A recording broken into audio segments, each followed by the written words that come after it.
Installez-vous.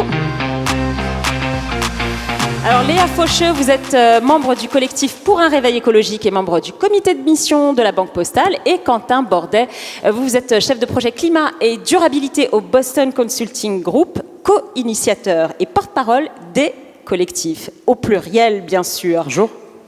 Bonjour, alors Léa, Quentin, d'abord avant de rentrer dans le vif du sujet, j'aimerais bien que vous nous disiez un mot de vos collectifs respectifs, comment vous les avez créés et qu'est-ce qui vous apporte, pourquoi en fait? Bonjour, merci pour cette invitation. Donc moi je fais partie du collectif Pour un réveil écologique. C'est un collectif d'étudiants qui a été créé en 2018 suite à la publication d'un manifeste qui porte le même nom. Et ce manifeste, il appelle à transformer les entreprises et les formations de l'enseignement supérieur parce que ni les entreprises ni les formations ne sont adaptées à une société soutenable d'un point de vue écologique et social. Et c'est un manifeste qui a été signé par 30 000 étudiants, donc ça montre bien qu'il y a vraiment toute la jeunesse et tous les étudiants qui plaident pour ça. Il y avait un vrai manque de ce côté-là? Les formations ne prennent pas en compte les enjeux écologiques, donc quand on est engagé, on essaie de se former soi-même via les associations, et quand on a cet engagement qui naît, on est frustré quand on postule à des offres d'emploi parce que les employeurs et les offres ne correspondent pas à nos valeurs et à nos engagements. Et c'est là que ça crée une frustration et une énorme dissonance cognitive, et c'est ici qu'on agit. D'accord. Et l'histoire des collectifs, c'est quoi alors, Quentin Bordet? L'histoire des collectifs, c'est que ces dernières années, en fait, cette frustration et cette dissonance cognitive, elle se passait déjà chez des personnes qui étaient dans l'entreprise. Pour la majorité des personnes, l'environnement, c'est une des priorités. Donc c'est l'étape d'après. Et il se trouve qu'après, les gens vont au boulot le matin. Et du coup, ils s'attendent à ce que leur entreprise puisse... il ne faut pas qu'il y ait un écart trop fort entre ce qu'on voit dans l'entreprise et le projet de l'entreprise pour laquelle on travaille et l'avancement des convictions, en tout cas cette envie de faire changer les choses.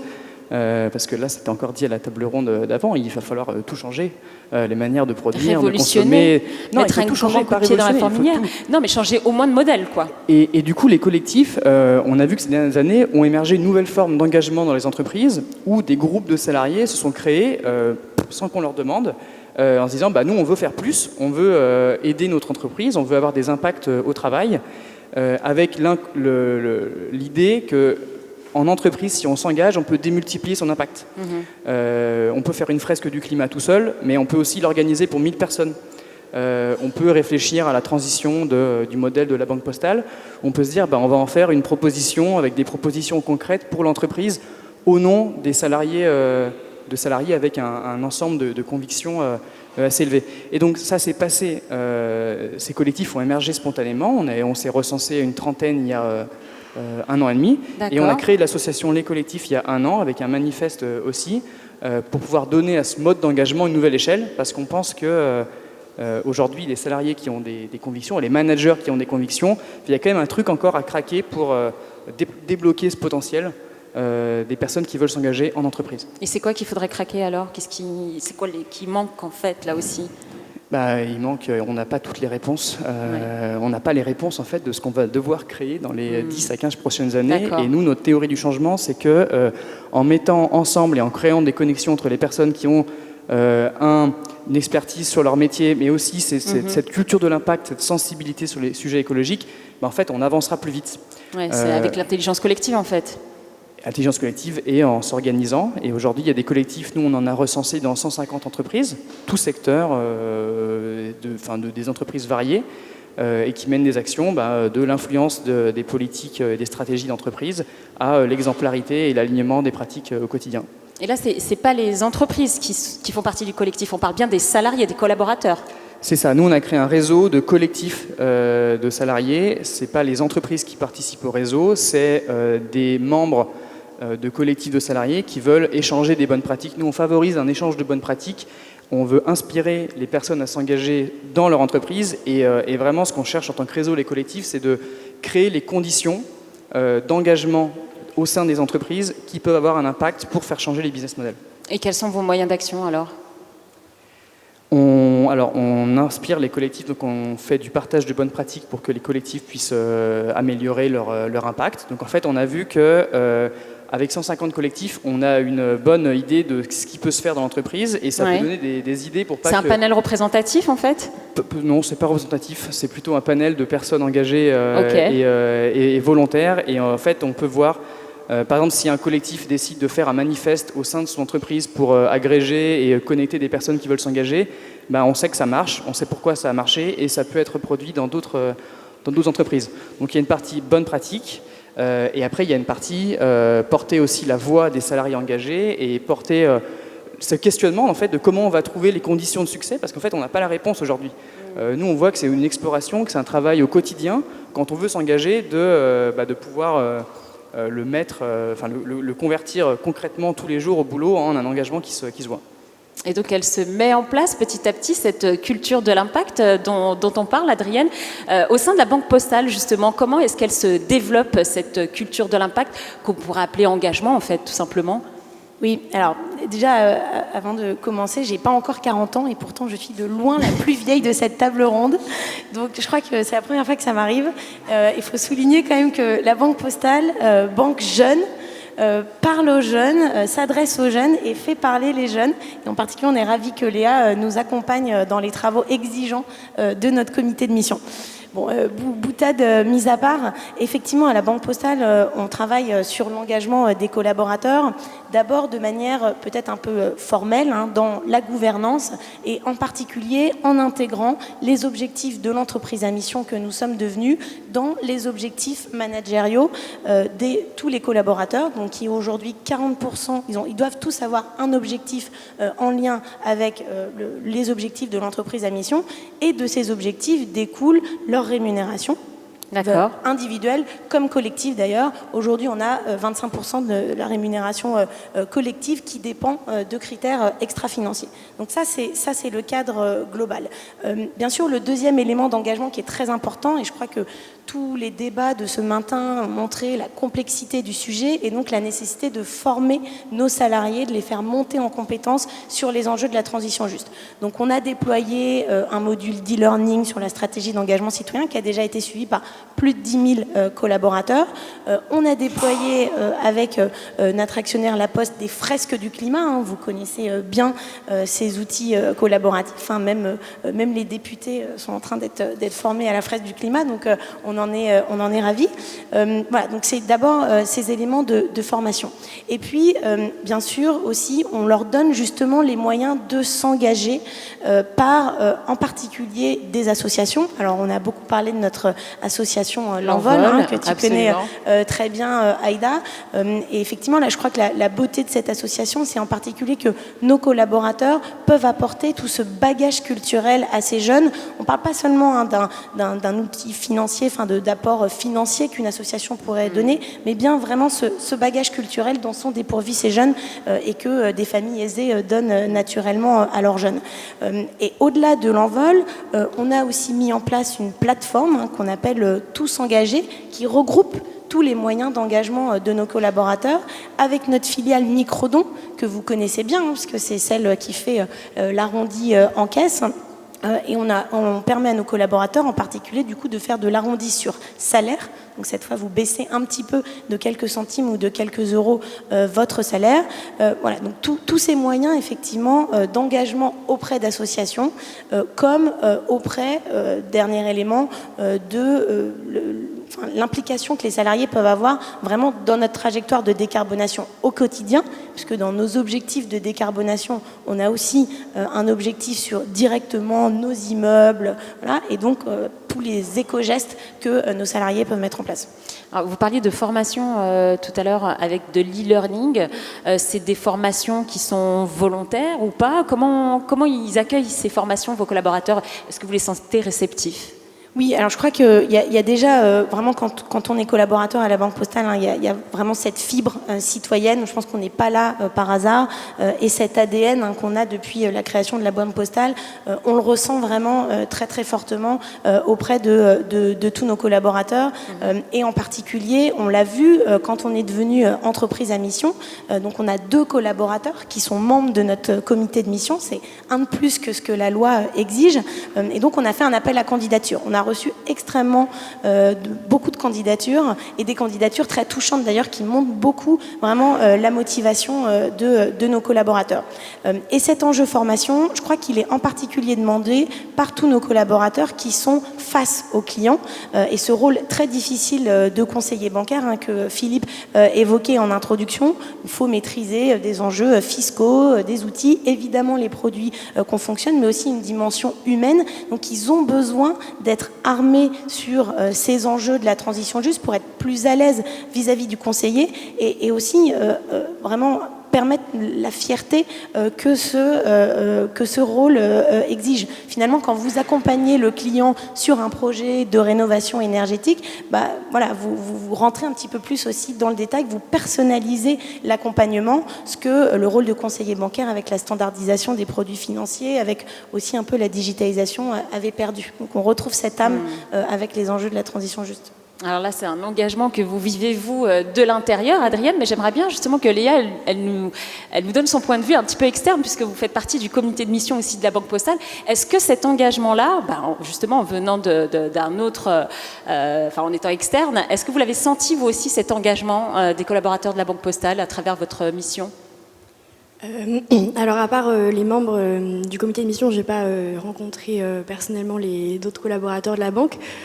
Mais pour avoir travaillé et discuté avec plusieurs acteurs bancaires à travers le collectif, c'est vrai que la Banque Postale s'engage beaucoup plus que les autres. Enfin, en tout cas, le statut des entreprises à mission le montre bien. Et même s'il y a encore plein de choses à améliorer et que il y a des scopes différents. Une banque postale, c'est français par rapport à des banques internationales qui n'ont pas forcément les mêmes enjeux.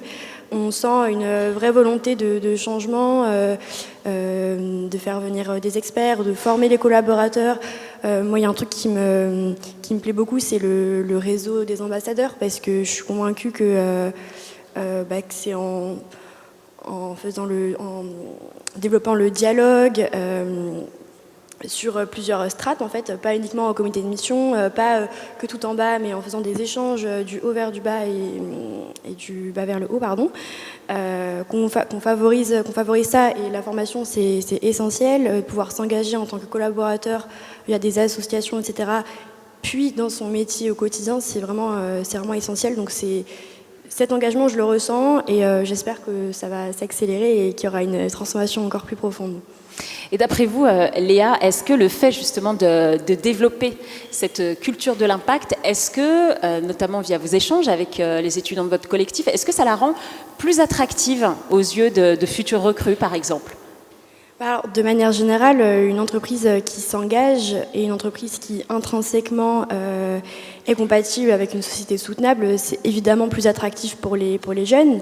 Nous, notre collectif, il porte cette idée que on est conscient de l'urgence climatique, on s'engage dans notre quotidien, mais c'est compliqué pour nous d'aller dans une entreprise qui va détruire le climat et qui n'est pas compatible avec une société soutenable. Et donc on a un peu un motto, c'est à quoi ça sert d'aller au travail à vélo si c'est pour travailler pour une entreprise destructive du climat. Même si c'est très bien d'aller au travail en vélo. On est d'accord. Et donc sur ça, on essaye d'informer, donner des clés de lecture aux jeunes pour décrypter le greenwashing, savoir quels secteurs sont plus compliqués que d'autres, ceux dans lesquels il faut aller parce qu'il y a une transformation à faire, mais ceux dans lesquels ça ne sert à rien de trop s'éterniser. Donc on essaie à la fois de décrypter le greenwashing, d'informer, parce que c'est par la formation, la prise de conscience qu'on peut ensuite agir. Et donc ça, c'est un peu les actions qu'on fait au collectif. Et on a fait un sondage récemment qui montre que 2 jeunes sur 3 veulent aller dans un métier écologiquement soutenable, et que 7 jeunes sur 10 sont prêts à changer d'emploi, refuser à postuler pour un emploi qui n'est pas compatible avec les enjeux environnementaux actuels. Donc ça en dit long sur les attentes de la jeunesse actuelle. Alors, Adrienne, j'aimerais bien qu'on revienne quelques secondes sur ces ambassadeurs au sein de la Banque Postale. Comment ça s'organise? Est-ce que c'est un réseau et comment ça s'articule?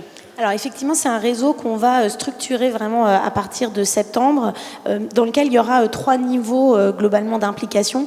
D'abord, vraiment les salariés dont le cœur de métier, c'est vraiment de travailler aux enjeux de l'engagement citoyen, mais dans toutes les directions. On a déjà un des correspondants dans absolument toutes les directions, et donc c'est eux qui vont être le cœur de notre réseau d'ambassadeurs. Et puis ensuite, on aura un deuxième cercle qui seront les personnes qui sont engagées, donc par exemple en tant que parrain marraine, qui ont suivi plus de formations, qui auront proposé par exemple un projet à notre fonds carbone, qui seront vraiment très sensibilisés au sujet et qui seront les relais dans leurs différentes équipes de notre stratégie. Et on sait bien que le sujet, c'est aussi la clé, c'est l'information. Nos salariés, nos collaborateurs ont beaucoup d'informations qui leur arrivent. Donc avoir des personnes dédiées dans chacune des directions qui les relaient, ça va être très important. Et puis le dernier cercle, ça va être ceux qui s'intéressent et qui ont envie d'en apprendre plus, vont peut-être effectivement participer à une fresque du climat et puis, in fine, pourront progresser dans le deuxième niveau. Quentin, vous parliez d'inspiration tout à l'heure. Est-ce que les ambassadeurs, par exemple, pourraient s'inspirer de votre collectif? Est-ce qu'ils pourraient faire partie des collectifs, par exemple? Alors, on nous pose souvent la question des frontières des collectifs, et en fait, on voit que c'est souvent des dynamiques plus humaines aussi dans l'entreprise. Donc, pouvoir définir une frontière de j'y suis pas. Souvent, on voit que c'est un collectif, en fait, c'est une communauté de personnes qui décident de s'organiser pour mener des actions. Avec un but commun. Avec un but commun qui est de faire transitionner l'entreprise et d'accélérer la transition de l'entreprise. Et ça prend en fait des formes très variées selon les entreprises. Des fois, c'est des petits groupes qui vont être un petit groupe d'influence. Des fois, des petits groupes qui vont plutôt aller sensibiliser sous le radar. Des fois, c'est des communautés d'ambassadeurs plus larges qui vont vraiment avoir des pôles, le pôle changement du business model, le pôle mobilité, etc., qui sont très organisés. Ouais. Et donc, par rapport à la question sur les ambassadeurs, oui, en fait, la question, c'est comment les collectifs ont une additionnalité. Pas tout à l'heure, la personne parlait d'additionnalité, c'est comment des personnes peuvent avoir une additionnalité par rapport à ce que l'entreprise fait. Et du coup, s'il y a un réseau ambassadeur en place, en fait, c'est génial, parce qu'il y a déjà des tuyaux, il y a déjà des connexions entre personnes, il y a déjà un process qui existe, et à la fin, ça pose plutôt la question pour les personnes qui veulent faire plus, de comment ils vont s'intégrer, s'articuler avec ce réseau d'ambassadeurs. Donc en fait, le premier message, les collectifs, ils sont en additionnalité. Après, ce qui est important sur ces réseaux d'ambassadeurs, c'est de ne pas le voir comme quelque chose de top-down. La direction va éduquer les salariés. Le réseau d'ambassadeurs est là pour décliner la politique RSE. C'est en fait, nous on voit que ce qui marche bien, c'est quand ça va dans les deux sens. C'est quand en fait ces dynamiques top-down, elles permettent d'impliquer les salariés sur les sujets stratégiques de l'entreprise de manière plus directe que peut-être les chaînes hiérarchiques classiques ou que ce qui peut arriver. Et aussi comment on crée la boucle retour. Comment les salariés ou les managers ou des personnes qui sont dans, je sais pas, une agence de la Banque Postale dans le Tarn, je sais pas, a une super idée. Comment en fait on fait remonter ça et on peut le déployer à une échelle plus large. Parce que peut-être que cette idée, si elle était déployée à toute la Banque Postale, je sais pas, un PEE ou un fonds responsable, elle aurait un impact énorme. Et c'est ce type d'impact qu'en fait on cherche à créer avec les collectifs. Et pour ça, il faut bien s'articuler avec la culture et la gouvernance de l'entreprise et les réseaux quand ils existent déjà, qui est une super idée. Il n'y a rien de pire que le cloisonnement finalement.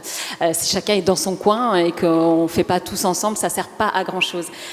Juste, je voudrais vous faire réagir sur un événement dont on a énormément parlé ces derniers mois. C'était lors d'une remise de diplôme, AgroParisTech, où plusieurs diplômés appelaient à justement déserter une voie professionnelle qui leur était toute tracée. On voit bien que le réveil écologique, il est déjà en marche, Léa Faucheux. Comment vous avez réagi, par exemple, quand vous avez vu ça? Vous vous êtes dit, ça y est, enfin, on comprend, on a compris, c'est en marche? Moi, je soutiens les personnes qui portent ce genre de discours et au collectif, on soutient ces démarches-là. Donc, c'est beaucoup critiqué parce que, on va dire, les jeunes, ils sont engagés et finalement, ils fuient le système, ils veulent pas le changer de l'intérieur. Alors oui et non, c'est compliqué de rester dans un système qui change très lentement, qui a beaucoup de greenwashing et encore là on est en Europe, qui la partie du monde qui prend à cœur ces enjeux le plus rapidement, on va dire. Et donc oui, il y aura toujours des jeunes qui vont vouloir s'engager et changer le système de l'intérieur, mais ce que ça montre, il faut pas dire bah non, les jeunes ils partent, on va pas y arriver. Ce que ça montre justement, c'est que il y a un dysfonctionnement, que ça va pas assez vite, qu'il y a une frustration, et donc ça fait pression sur les entreprises. Et nous, ce qu'on demande, et ce que ça montre, c'est que les entreprises doivent changer plus radicalement, plus rapidement, pour que les jeunes puissent ensuite s'y retrouver dans leur métier, dans leur engagement, dans leur vie de manière générale. Alors, je vais vous poser la question un peu différemment, Quentin, pour rebondir. Si on quitte tous les institutions ou les écoles qui ne correspondent pas à nos valeurs, comment on peut changer le système de l'intérieur? C'est possible ou pas? J'ai pas la réponse. Non, mais cette question sur avoir un avis là-dessus, je pense qu'il faut déjà entendre le problème que ça exprime. Quand je disais au début, il faut tout changer, en fait, c'est que structurellement, à 10 ou 15 ans, en tant que société, on va devoir changer des choses de manière très profonde. Et donc, les entreprises et les modèles d'entreprise, de comment on produit, quels produits on construit, les services, en fait, tout ça va être amené à changer. Et en fait, les déserteurs, ça met en effet une pression, en tout cas, ça oblige les entreprises à se dire bah, il faut faire différemment. Comment, en fait, on débloque ce potentiel? Et après, est-ce que... il y a une question, est-ce que si les déserteurs partent, il reste des personnes? Je n'ai pas la réponse, je ne sais pas. Nous, les collectifs, la voie d'engagement on pense qu'en fait, le monde changera plus vite si on arrive à débloquer le potentiel et à créer des conditions d'expression et d'action pour les personnes qui ont cette sensibilité écologique plus prononcée en entreprise, et si on arrive à convertir cette envie dans des projets concrets pour l'entreprise, business ou des projets plus larges. Et en fait, c'est vraiment ça qu'on essaye de... Voilà, les collectifs, c'est vraiment avec la masse de collectifs et d'engagement qu'on voit, qu'est-ce qui marche pas selon les contextes, et qu'est-ce que nous on voit qu'est-ce qu'on peut pousser. Et typiquement, il y a un sujet on appelle ça ouvrir l'espace. Nous, après 1 an d'existence, on a vu tout cet engagement et cette envie de faire des salariés et des managers engagés. Le message qu'on a pour des dirigeants, c'est qu'il faut que vous ouvriez l'espace, mais en termes de temps, en termes de valorisation, en termes de laisser faire des projets, et en termes aussi d'accepter de faire ce pas de côté, d'écouter la parole de personnes en bottom-up. Alors on va poursuivre puisqu'ils nous écoutent, les dirigeants. Alors vous avez la parole. Qu'est-ce qu'on pourrait leur dire aujourd'hui pour justement leur permettre d'ouvrir encore davantage si des salariés, par exemple, veulent créer un collectif? Qu'est-ce qu'on pourrait leur dire? Il faut favoriser l'émergence de ces groupes, il faut les appuyer. Donc ça peut passer par du temps d'écoute.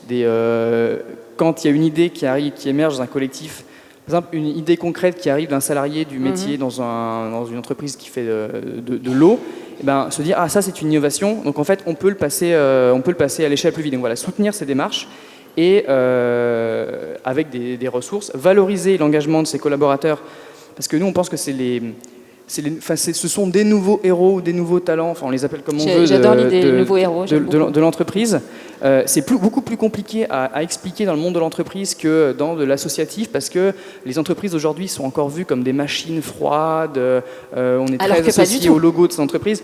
En fait, il y a beaucoup plus que ça au fond. Nous, on a vu les dynamiques humaines qui ont été lancées par les dynamiques de collectif, c'est absolument...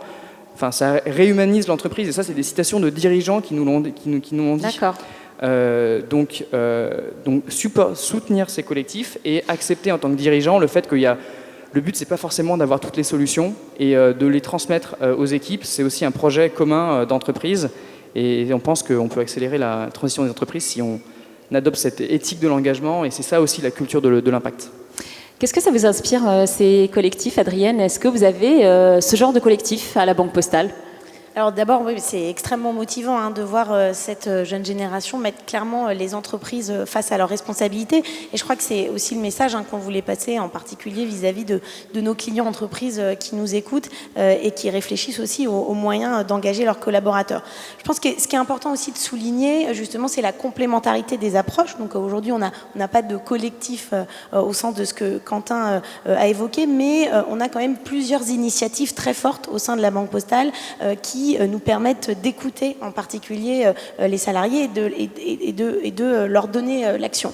Par exemple, donc avec notre statut d'entreprise à mission, Emery Jacquilla, ce matin, en a parlé, le président de la comité des entreprises à mission, c'est un statut qui est tout nouveau et que chaque entreprise doit un peu façonner à sa façon. Ouais, on est au début du chemin encore. Exactement.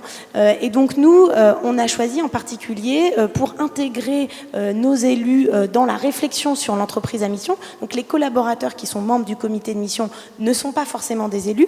En revanche, on a choisi d'impliquer directement les élus. Je regarde Guillaume, notre DRH, avec qui on a beaucoup travaillé au sujet, en créant une commission d'engagement citoyen qui réunit à la fois des élus et des membres du comité de mission pour justement travailler ensemble aux travaux du comité de mission.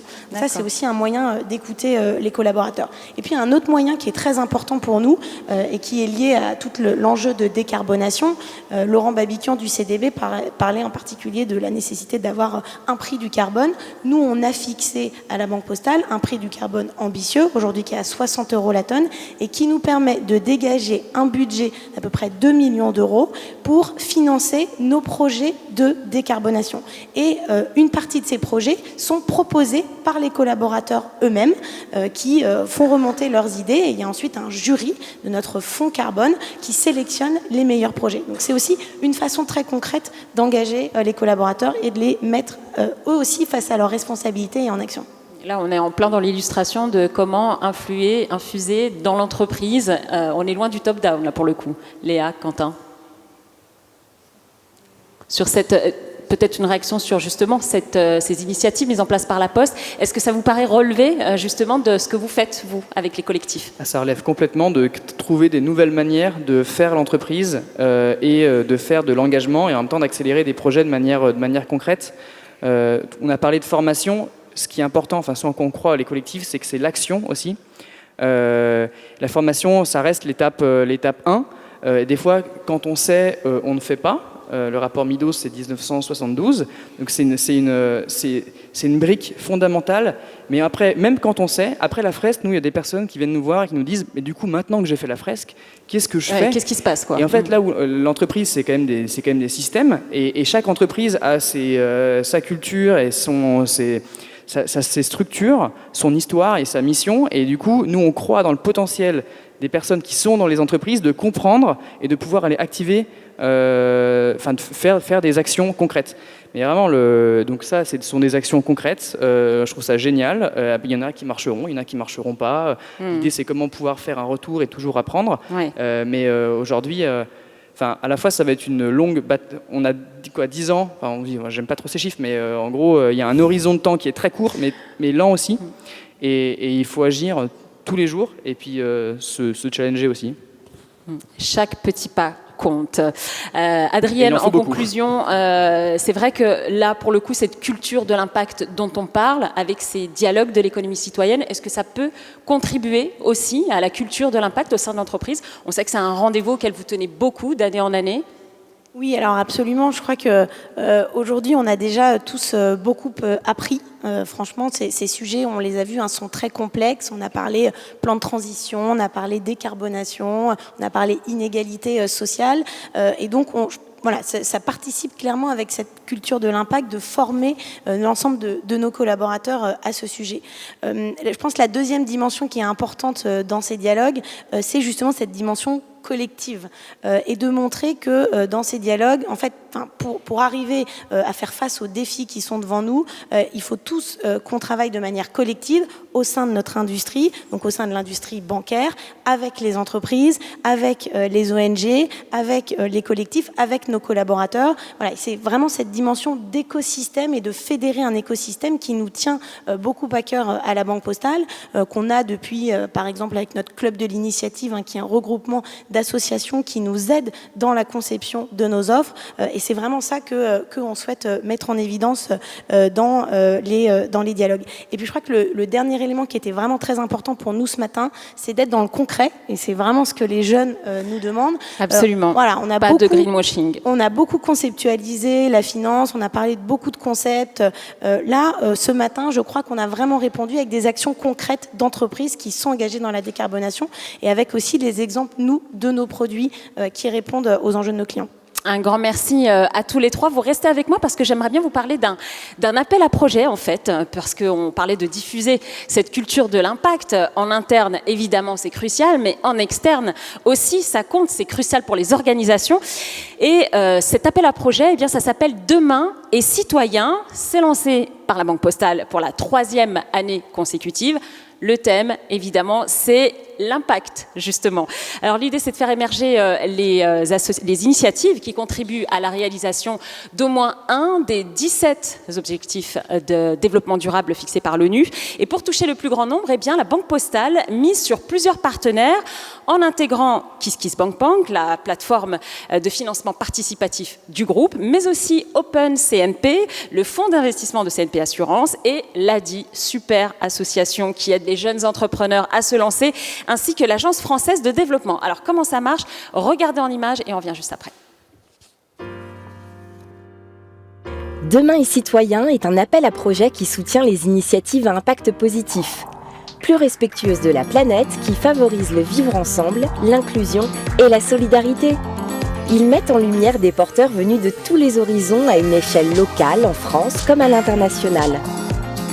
Le concours comporte 5 catégories: micro-entreprises, entreprises, associations, jeunesse et internationales. Pour remporter un soutien financier, un accompagnement personnalisé et des relais de communication, il suffit d'être innovant et d'allier création de valeur économique et citoyenneté. Vous avez jusqu'au 7 juillet pour découvrir les candidats de cette édition et voter pour vos initiatives favorites sur le blog de KissKissBankBank. Plus de 150 dossiers ont été réceptionnés depuis jusqu'au 27 mai. Et après une présélection par un jury d'experts, eh bien, c'est donc à vous de voter jusqu'au 7 juillet. Pour ça, vous pouvez flasher le QR code. C'est à peu près le seul moment de la matinée où je veux vous demander de sortir votre portable. Regardez donc ce QR code qui s'affiche. Si vous n'avez plus de batterie, vous êtes en mode avion, c'est pas très grave puisque vous pouvez aussi retrouver directement sur le blog de KissKissBankBank toutes les infos et voter donc pour le meilleur projet impact. Selon vous, plusieurs catégories, micro-entreprises, entreprises, associations, solidarité jeunesse et solidarité internationale. Il y a donc de quoi faire et vous avez jusqu'au 7 juillet pour voter. Les lauréats seront annoncés sur le site de la Banque Postale à partir de cette date.